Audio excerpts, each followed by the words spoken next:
بسم اللہ الرحمن الرحیم۔ السلام علیکم ناظرین، ایک یہودی کو رسول خدا صلی اللہ علیہ وآلہ وسلم سے چند دینار قرض واپس لینا تھا۔ ایک دن آپ راستے میں جا رہے تھے کہ وہ یہودی آپ کے پاس آیا اور اس نے کہا، جب تک آپ میرا قرض ادا نہیں کریں گے اس وقت تک میں آپ کو یہاں سے نہیں جانے دوں گا۔ نبی اکرم صلی اللہ علیہ وآلہ وسلم نے فرمایا، اس وقت ادائیگی کے لیے میرے پاس کچھ بھی نہیں ہے۔ یہودی نے کہا، جب تک آپ میرا قرض نہیں دیں گے میں بھی آپ کو یہاں سے جانے نہیں دوں گا۔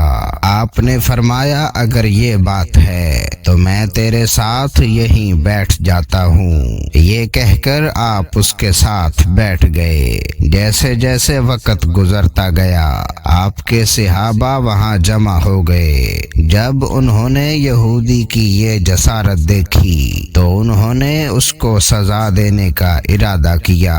آپ صلی اللہ علیہ وآلہ وسلم نے انہیں ہر طرح کی تادیبی کارروائی سے روک دیا اور فرمایا کہ تم دور چلے جاؤ۔ حکم رسول کے تحت صحابہ دور چلے گئے۔ سورج لمحہ بلمحہ گرم ہو رہا تھا اور اس کی تپش سے آپ کو اذیت پہنچ رہی تھی، یہاں تک کہ آپ کے چہرہ اطہر سے پسینہ بہنے لگا۔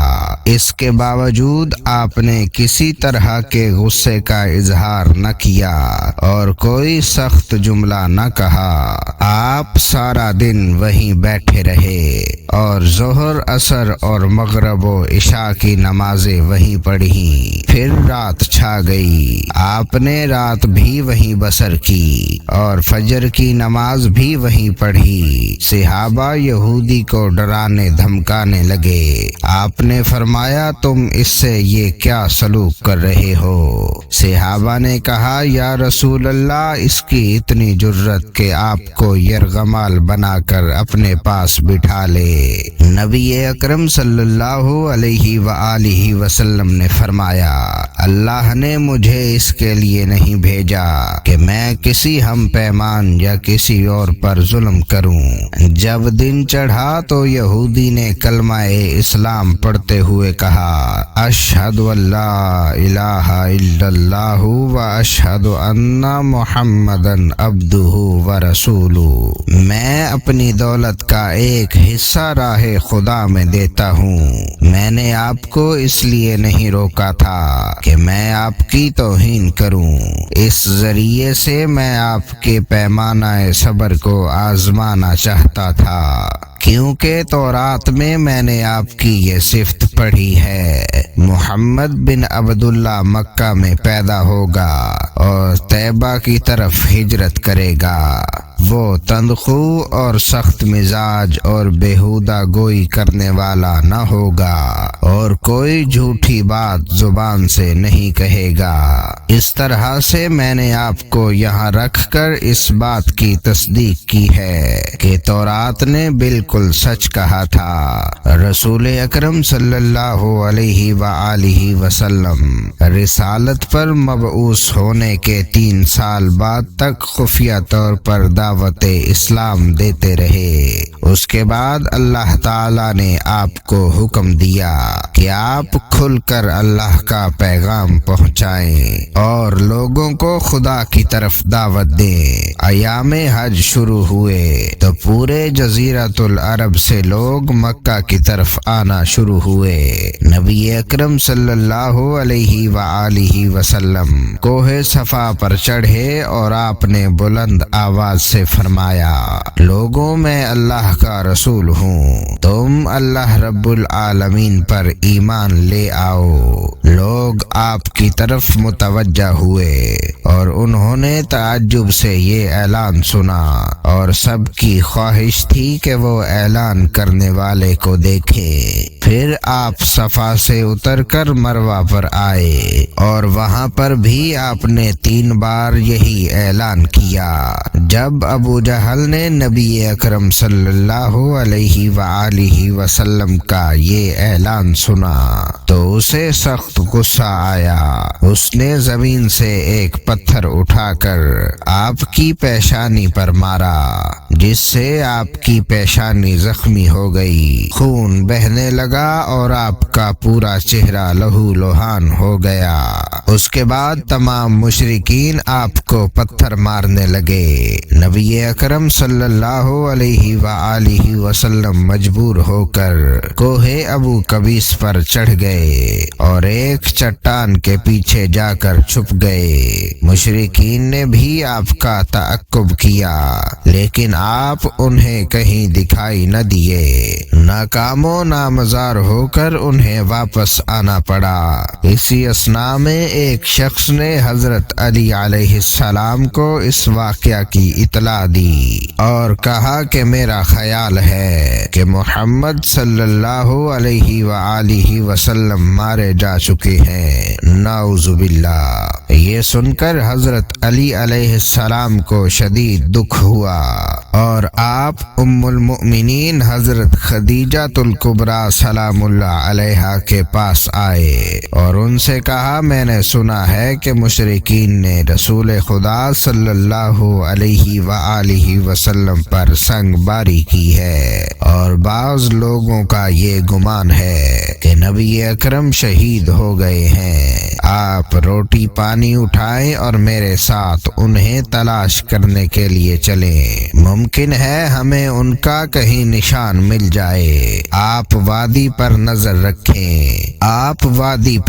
رکھیں اور میں پہاڑ کے دامن میں آپ صلی اللہ علیہ وآلہ وسلم کو تلاش کرتا ہوں۔ آپ روتے ہوئے آگے بڑھے اور آپ کہہ رہے تھے، یا رسول اللہ ہمیں جواب دیں، آپ کہاں ہیں؟ میری جان آپ پر قربان، آپ کس وادی میں بھوکے پیاسے ہیں؟ آپ نے مجھے اپنے ساتھ کیوں نہ لیا تھا؟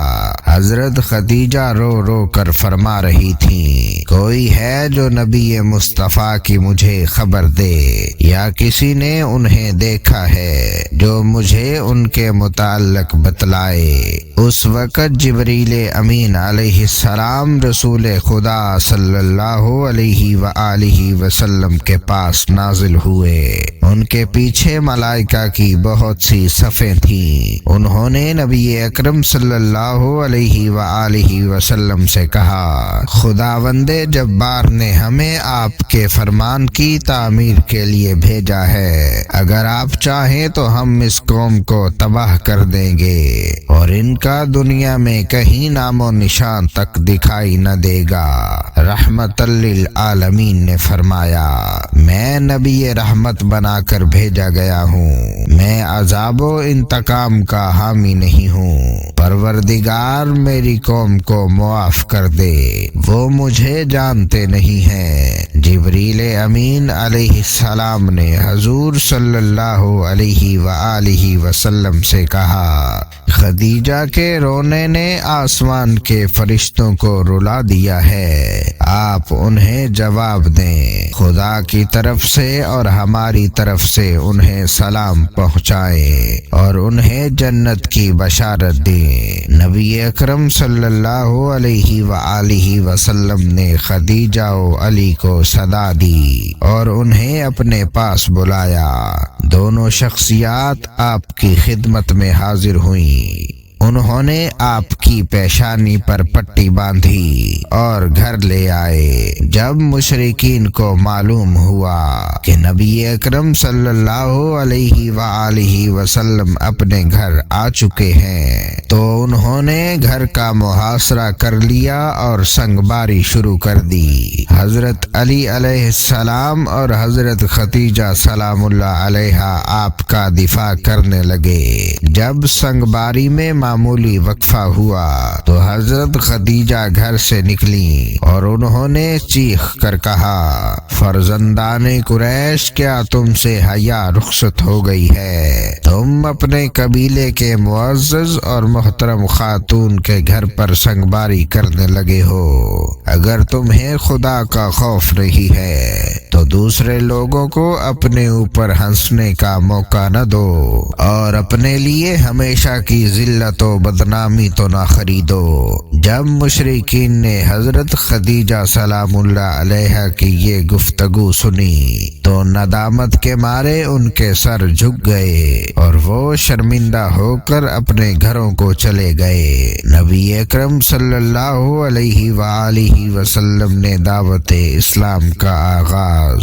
ان روح فزاں واقعات کے ساتھ کیا تھا۔ آپ پر کروڑوں سلام ہوں۔ آپ نے لوگوں کو گمراہی و ضلالت سے بچانے کے لیے قدم قدم پر تکالیف اٹھائیں اور صدمے برداشت کیے۔ ناظرین، ہماری آج کی ویڈیو کا اختتام ہوا۔ ملیں گے ایک اور ایمان افروز ویڈیو کے ساتھ، تب تک کے لیے اللہ نگہبان۔